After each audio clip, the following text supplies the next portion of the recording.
Hi everyone, it's Shan here. If you are new to my channel, welcome. I make golf and travel videos. This one is a specific video that is a video that I wish existed when I was going through the process of trying to come to China. So I am currently in my quarantine hotel here in Shanghai. Surprise, surprise. I'm here for some personal family matters that I won't get into, but the purpose of this video is to share with you guys step by step everything that I had to do, all of the processes that I had to go through in order to enter China in February of 2022. As always, the timestamps will be linked in the description down below, so if you want to skip forward to a certain section or come back to it, just head over there, click on the timestamp, and it'll take you straight to that part of the video. I do have a few disclaimers before I get started. The first is that I am not a travel agency or travel regulations expert. Travel regulations are changing all the time, especially in this current circumstance, so definitely check with your local authorities, check with your local travel agencies, visa centers, websites. Make sure that you are up to date if you are going anywhere really, but China is one of the strictest countries in the world, so definitely be prepared for that. And that leads me to my second disclaimer, which is that this video is about my experience. I can only speak from my personal experience and opinions. I flew in from Toronto directly to Shanghai. So I did not have any layovers. I would actually recommend you not have layovers for a few reasons that I will go over later. I flew straight from Toronto to Shanghai. So if you are leaving from another part of Canada, if you're leaving from another country, there might be some exit requirements that you have to go to in order to board the plane. So I believe in Canada we just have to show proof that we are vaccinated. If you are leaving from somewhere else, check with your local government websites, with your official travel agencies. Finally, the last disclaimer is that everything here is based on my experience. I know that there is a great range of experiences, so even from just the hotel quality, there is a whole spectrum that you possibly could get. These hotels are lottery. I didn't get to pick where I am now. We are just at the airport and then they take us on a bus to this hotel. Some people may have a worse experience, some people may have a better experience, and that really depends on when they left, which airline they flew, which hotel they ended up at, all of that. So to each their own, take this with a grain of salt and let's get started. The first topic that I'm going to go over is visas. If you are a Chinese citizen, permanent resident, or you had a work visa, then you are good to enter China. You still have to go through all the processes, but you can skip over to the next section. If you are not Chinese and you previously had an ordinary visa, so all of these, it includes your regular travel visa and your Q visas for if you have family in China, all of those have been suspended since 2020. If you did have one of these visas, you will have to apply for a special visa. If you didn't have one of these visas and you're a foreigner, then you will have to apply for a visa anyways. The special visa, however, is very difficult to get. They say that it has to be for either diplomatic or extreme humanitarian reasons. Extreme humanitarian reasons means that you have immediate family who is critically ill or recently passed away, and you do have to show proof of both. Critically ill means that they have been hospitalized, and you can show proof of receipts, of diagnoses, of medical treatments, and even a photo of the person in the hospital. So they want all of this as proof that the family member you are using this visa to visit is actually ill, and if they've recently passed away, then you have to provide the death certificate. I will not go into detail about why I am here, but I did have to apply for the visa and then proceed to entering China. In order to apply for the visa, you do need all of these documents. I will list them here. I won't go over each one just because a lot of these are classic for if you are applying for a Chinese visa, you will need. So for example, you will need your passport, your visa photo, and the visa photo has to be within 6 months. So it has to be a recent photo that you took, and it has to be from an official place that takes government document photos, and they have a stamp in the back that shows the location and the date. And then you will have to fill in some forms. I did personally go to a visa center, a visa specialist, and she was able to put together all of the documents for me so that I could print all of them off at once and hand them in at the visa center. I would recommend, if you know someone at a visa center or if you know someone who has done this before, to help you, because there are a lot of things that you have to have together to email to the visa center, and then once they look at all of your files, they'll determine if you are worthy of an appointment. If you get the email that you have an appointment, you've basically successfully gotten your visa, but you still have to go there and hand in all the documents, and they will give you a date that's usually 10 to 20 business days later to pick up your visa. That is also a time requirement, because you have to know that you have to plan ahead if you want to enter China as a foreigner, or even just if you want to enter China, because this process is long. It's longer than usual, and it's pretty tedious. So plan at least, I would say, a month ahead if you do have to get the visa, because putting all the documents together will take time, and then for them to even process the visa, process your documents, that's going to take time as well. When you get to the visa center and you hand in all of your documents, you will have to pay $162 for the visa. So they take your passport and you have to pay debit or cash, no credit. If you did previously have an ordinary visa that got suspended, then when you go to pick up your passport, they will refund you the $162. So once you have your appointment to pick up your passport with the visa in it, or if you skip to this part of the video because you don't need a visa, then you are ready to book your flight. If you did need a visa, you can book your flight for the day after your appointment to pick up your passport. It's like almost always guaranteed that you will get the visa, so you're safe to book the flight for as soon as the day after. With that being said, you have to book your flight for at least 8 days in advance. Technically, it's 7 days in advance, but because you do have to get a PCR test 7 days before the flight leaves, you have to book an appointment for the PCR test. So I say 8+ days ahead, because that is probably the soonest you can get done all of the things that you need to get done before the flight. First thing you need to do is to get your first PCR test 7 days before your flight. The PCR test has to be done at a location that the Chinese consulate and the Chinese government has determined qualifies for getting these tests. So they have a list of locations and clinics that you can go get these tests at, and you have to get it at one of those. If you do not get it at one of those and you get it somewhere else, it might not be valid when you get to the airport, and they'll just say, this doesn't count, you can't come. Make sure that you do go to a qualified location. For me, I went to the Cloud Health, Sunny Health. They have two names, but the Cloud Health location in Chinatown. If you are around close to downtown Toronto, this is a good location because they've done these tests for many people coming back to China. So for me, I knew that this was definitely a certified location and I wouldn't have issues getting it tested here. Let's talk about costs. The first test that you have to get, the first PCR, is going to be 180 Canadian dollars. And then you have to get 2 more tests 2 days before your flight. So it says 48 hours, but they really just want 2 calendar days. They don't really care about the 48 hours. 2 days before your flight, you will get another PCR test and a blood test. The blood test shows if you have antibodies and if you've ever had COVID before. So if you're like me and you're vaccinated, it will show that you have some antibodies, but it will be less than the number that they're looking for, so it will show up as negative. The last 2, I was just looking at my receipt, the last 2 PCR tests came out to $280. So in total for these 3 tests, it comes out to 460 Canadian dollars. And every single person, regardless of if you needed a visa, if you're a foreigner, if you're Chinese, every single person entering China must get 3 of these tests in these intervals. So for my flight, I booked premium economy from Toronto to Shanghai and then just regular economy from Shanghai back to Toronto. It came out to 2,400 Canadian dollars. So personally, I think that is way too expensive.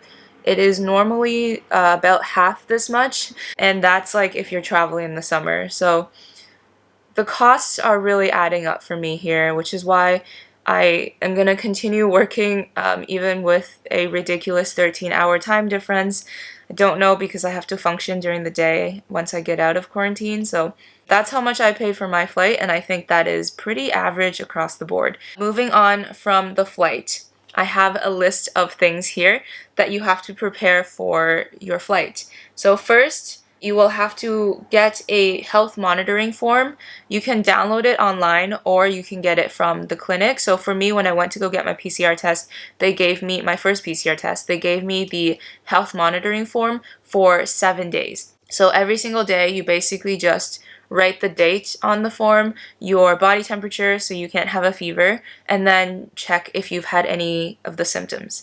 So you monitor yourself for 7 days and you have to have that piece of paper ready. The other piece of paper is a letter of commitment on COVID vaccination. So this piece of paper basically says if you've been vaccinated, where you were vaccinated, what times you were vaccinated, and what kinds of vaccines you got. So it's just a document on top of your official Canadian health QR code for your vaccine proof. The day before your flight, you will have to go online and fill out 2 different forms. First form is to get the HDC or the HC checkmark, and this is a health declaration. You log in online. I will link down below so you can access it. You create a profile, fill in all of your information. It's a health declaration, so you do have to fill in if you're vaccinated, where you got COVID tests, if you tested negative, if you've been around anyone who's tested positive.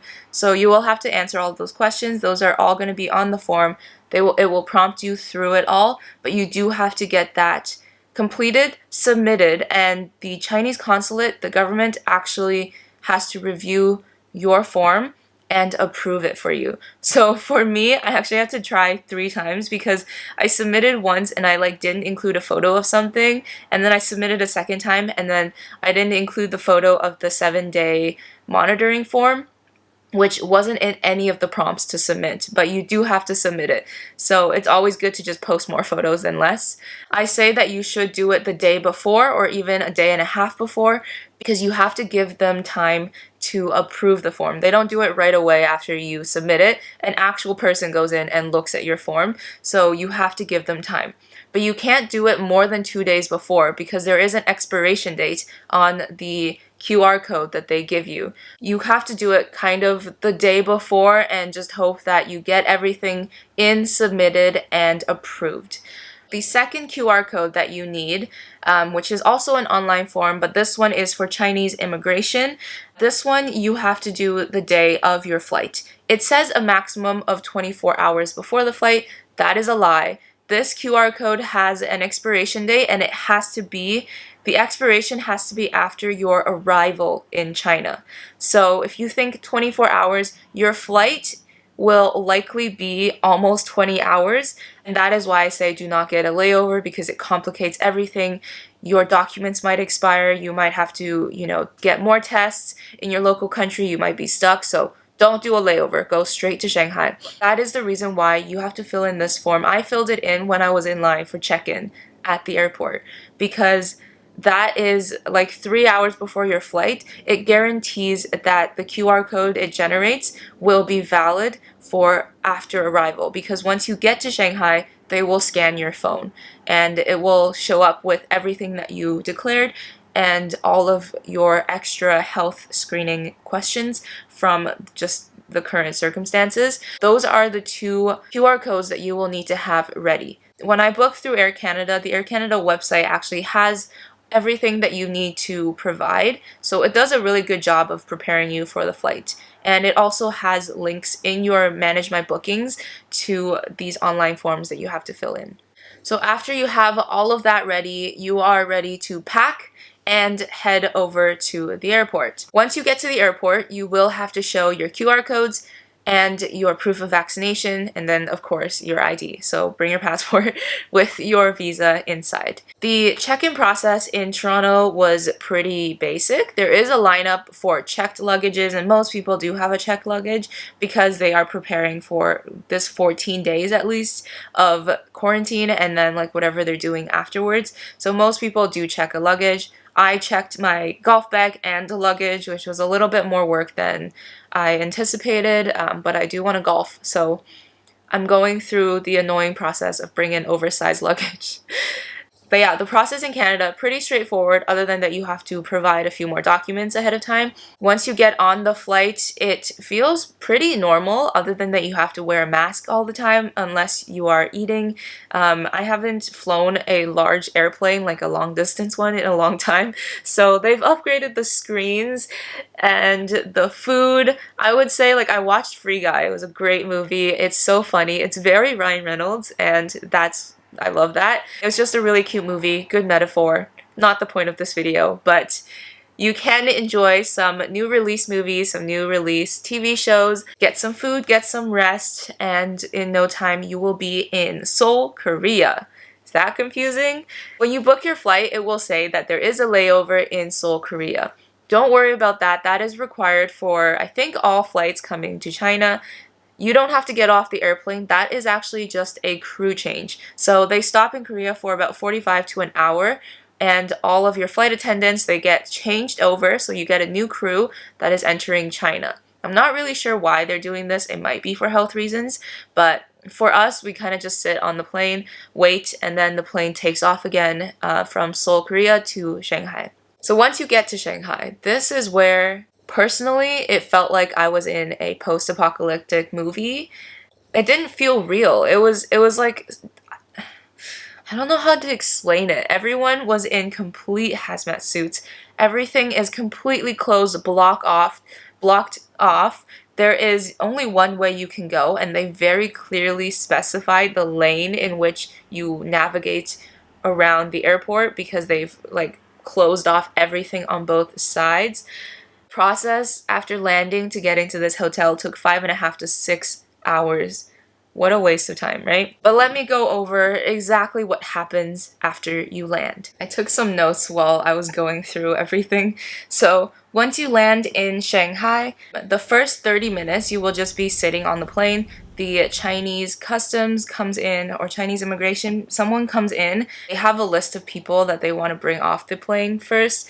I have no idea why, but I just had to sit there and wait for them to call those people off the plane first. And then after about 30 minutes, you get off the plane. There is a place where you have a piece of paper that has like your PCR test. They circled like what you need to get done, and then you just put your name, the date, and that is where they're going to put the sticker that goes on your PCR test on this piece of paper. So you will have to sign that piece of paper. And then there is a health declaration code that you have to fill in at the airport. So after you arrive, there's another QR code that you have to fill in. This is not the last one, so keep your phone ready. Make sure your phone is charged. And then you will have your first temperature check. So kind of just like everyone lines up, they do your temperature, move forward. Then from there, you're gonna walk, just follow the yellow brick road into quarantine. You're gonna just follow the arrows. Very obvious where you have to go. There's only one way, one place to go. So you follow the arrows, end up at this like outdoor shack that they've built. It looks like an outdoor like little bungalow they built, and that is where they do the PCR test. This PCR test is the most painful thing I've ever had done to me. Like in terms of just like a medical procedure while I'm fully awake. It shouldn't be, but it is. Like so I had to do a nasal test and a mouth swab. The nasal test, they went like up to my brain. I was actually crying, and this woman stuck it up further. And they have to wait like 15 seconds, but it feels like an hour. So they stick it up your nose, and then they just wait there for 15 seconds, and then they stick it up a little bit more, and they take it out. It was like honestly the worst thing. I have PTSD from that. Like if I ever have to do a PCR test again, Like, my heart actually goes so fast. Um, yeah, that was just actually painful. Like, I actually cried in front of her and she gave me zero shits. And then they do the mouth swab where they make you gag. So they stick two cottons in your mouth and then they just like poke it at the back. And I was actually like, that I shouldn't do that on camera. But that's what I did. And she was like, okay.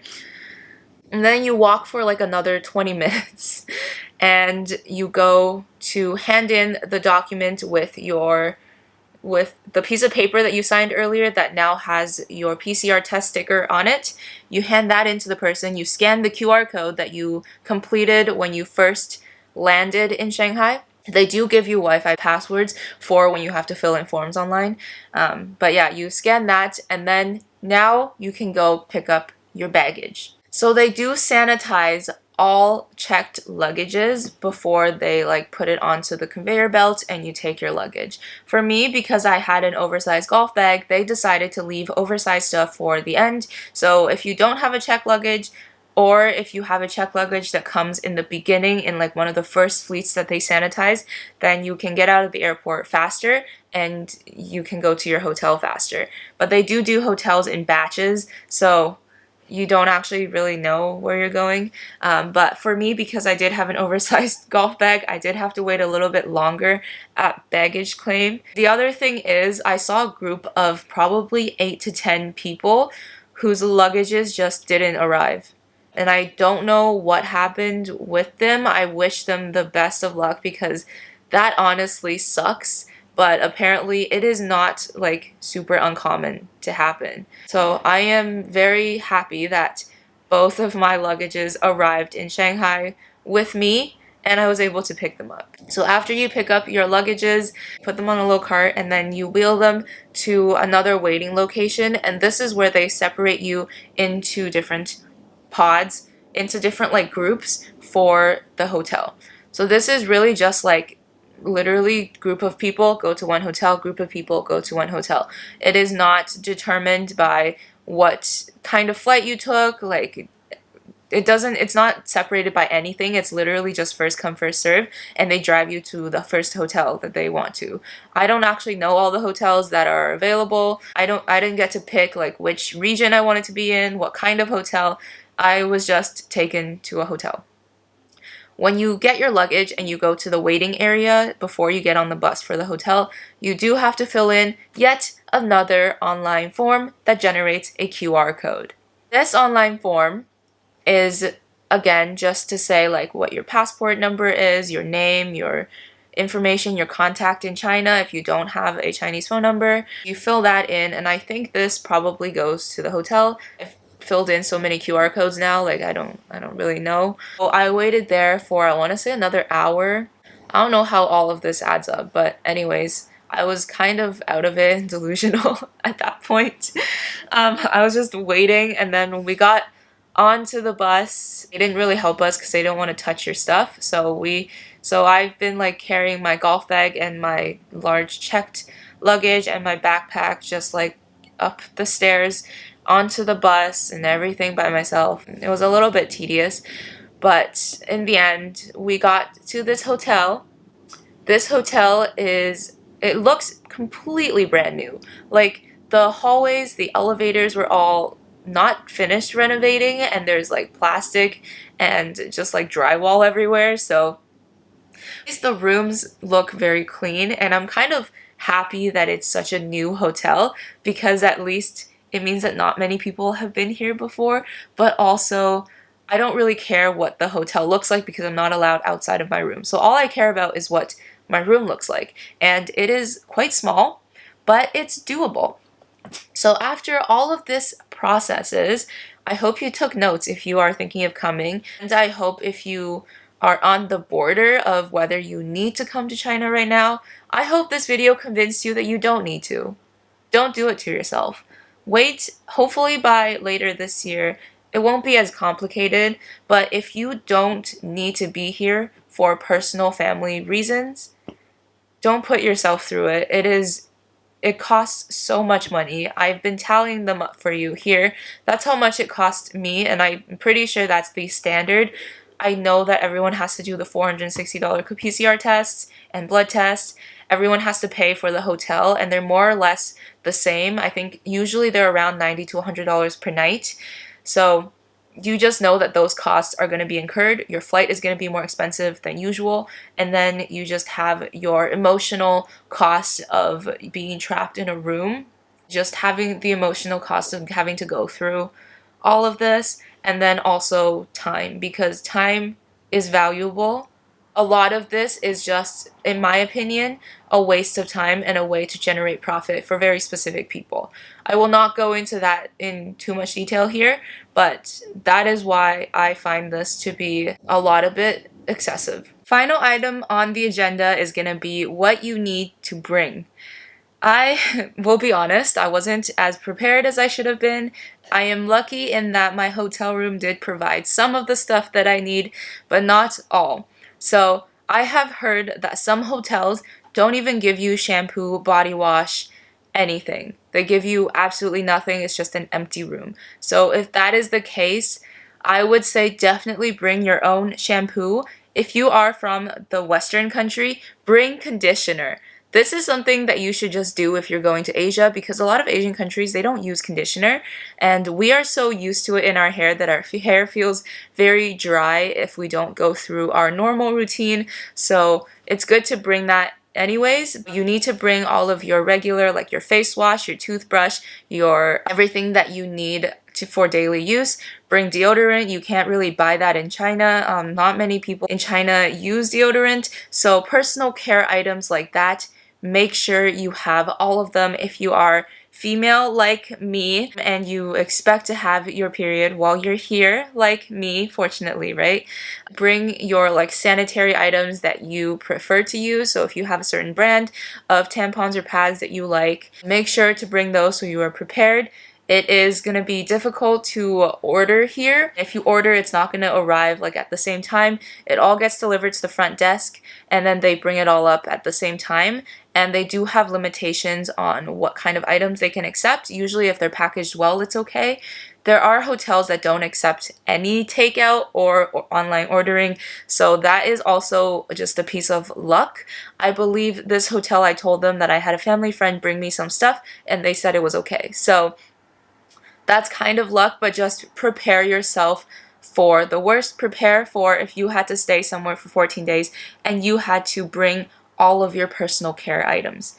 The other thing is I brought some Pepto-Bismol and some Advil. Like medication stuff over the counter, you can get in China, but it's going to be like a little bit more difficult, especially if you have a language barrier. So bring your own. Additionally, bring a towel. Towels take up a lot of space, but I didn't bring a towel, and luckily my family friend here is going to bring me a towel. The hotel room didn't give me a towel, which is like something that I don't know why, my brain was just like, oh yeah, hotels must have a towel, right? No. So bring yourself a towel. If you have like slippers that you want to wear, bring yourself some wipes for wiping off surfaces, because I just have toilet paper here and that is all I have right now to wipe off surfaces. In general, the rooms are very clean. They take very seriously this whole pandemic. Everyone is completely covered. They drench the place in bleach, like it's all cleaned. However, because you're in here for 14 days and no one will come clean your room, and you will be eating, living, like washing, you will be in here for 14 days with no cleaning from anyone else. So be prepared for that. Some people have even brought bed sheets because they don't want to stay in the same one for 14 days. For me, I do like to change my bed sheets every week, especially my pillowcase. I think I'll be okay with just staying in this bed in the current situation for 14 days. I would also say if you are a foreigner, buy VPN. Buy VPN ahead of time. My channel is too small to be sponsored by anyone, but if a VPN company wants to sponsor me, this is where I would put it in. You need to get VPN because nothing works here. Nothing that we use outside of China works here. So I couldn't stream. If I didn't have VPN, I couldn't get on YouTube, I couldn't get on Netflix, Google, I couldn't check my emails, I couldn't WhatsApp people. all of everything that is owned by an American company is basically blocked here. And my phone, I have a Samsung, an Android phone, so it is like automatically connected to Google when I go on the internet. It doesn't work. So I did get VPN. The only thing is when you turn VPN on, things do get a little bit slower. And when you turn VPN on, WeChat gets slow. So that maybe that's just like a personal experience, but I have to kind of pick like, do I use VPN right now or do I turn it off so I can talk to people in China? And then the final thing that I will say is you need to bring some entertainment. So bring yourself something to do. If you like reading, bring a Kindle. Don't bring too many books because they're heavy. Bring some kind of thing that you can read on. If you like drawing, bring some stuff. If you like music, like keep yourself entertained because you are going to be here for 14 days. For me, I will also be working still, so that is going to take up some of my time. And then on my downtime, I'm going to edit some videos and also read a little bit, probably watch Netflix if we're being honest. That's pretty much everything that I have off the top of my mind that you need to bring that is different from like what you would normally pack for a trip. I really hope this video was helpful to you. I really hope that if you were thinking about, if you were researching like how can I enter China in 2022, and if you need to apply for an extreme humanitarian visa, I wish you the best of luck. Stay strong, take it day by day. I know firsthand how you are feeling. I know firsthand that it doesn't get better, but eventually it will. The process of getting here is extremely tedious. It takes a lot out of you, but you have to try to stay calm and stay relaxed and reach out for help if you know anyone who can help you. If you have any questions for me, you can obviously leave them in the comments down below. I do read every single comment and I do answer every question that I can answer in the comments, so that is a great way to communicate. If you have anything additional that you want to share to anyone who is thinking of coming here and doing this quarantine, drop them in the comments down below. I'm just gonna keep saying it. Keep the comments coming because I really think the comment section here can be helpful to other people watching this video. And the sole purpose of me creating this video was to share with you guys my experience and hope that it helps you if you are thinking about doing this. It has not been easy for me. I am not gonna lie. I'm gonna be completely honest with you guys. I am physically and emotionally exhausted, and it's only the beginning of this trip. We'll see what happens after. Hopefully when I get out and I can golf, my mood will get better. But for the time being, I am going to try to relax, watch something funny on YouTube or on Netflix because I have VPN. I will see you guys in my next one, which is going to be just the vlog of me living here, so you guys get a better idea of what it's like to be in a small little hotel room trapped with no fresh air for 14 days. Okay, with that, I'll see you in the next one. Bye. Oh, and one more thing because I forgot to mention it. Bring yourself some snacks that you like. Dry snacks though, because you can't bring cooked stuff into another country. But for example, I brought some oatmeal. I know it's not like the most exciting thing, but sometimes I just want an oatmeal, and the only thing we get here is a kettle. So just think about that. There is no microwave. There is no fridge. There's nothing here, for me at least. So I just have a kettle and I can make some oatmeal so it feels a little bit homey. I don't have a bowl either, but I do have like some of the cups that they gave me for, I think, brushing my teeth or something. They're like one of those reusable cups, so I'm probably gonna make oatmeal in that cup, and we'll see about that. But bring yourself some snacks. I brought some pistachios, some granola bars, just some dry stuff that I can eat here if I am hungry between the meals that they offer, and also because I am going to be working odd hours, like overnight. I'm going to be sleeping when they deliver breakfast. I'm going to be like sleeping for some of the day also, so they're going to be really confused as to like why all of my food is cold at the door and I'm not eating at regular times, because I do have to run on a slightly night owl schedule in order to still be working. I do kind of have to have snacks for myself when there is no food available to me and I get hungry. All right, that's the last thing that I wanted to add is bring yourself some dry comfort food.